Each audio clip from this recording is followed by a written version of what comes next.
نوشیروان ایک عادل بادشاہ تھا۔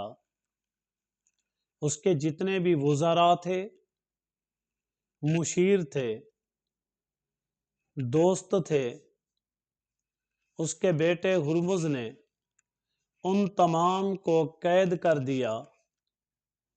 جب اس سے پوچھا گیا کہ کس جرم کی پاداش میں یہ قید ہیں، وہ کہنے لگا جرم تو کوئی نہیں، پر مجھے انداز ایسا لگتا ہے کہ یہ لوگ مجھ سے ڈرتے ہیں، اور میں نے عقل مندوں کا ایک مقولہ پڑھا ہے کہ جو لوگ تم سے ڈرتے ہیں ان سے ڈرو، کہیں موقع ملتے وہ تم پر وار کریں گے۔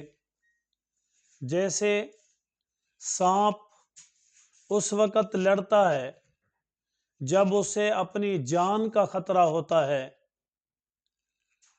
اس بات پر اسے علماء نے سمجھایا کہ کسی جرم کی سزا جرم کرنے سے پہلے نہیں دی جاتی، بلکہ وہ جرم سرزد ہو جائے تو پھر اس کی جزا اور سزا کا فیصلہ ہوتا ہے۔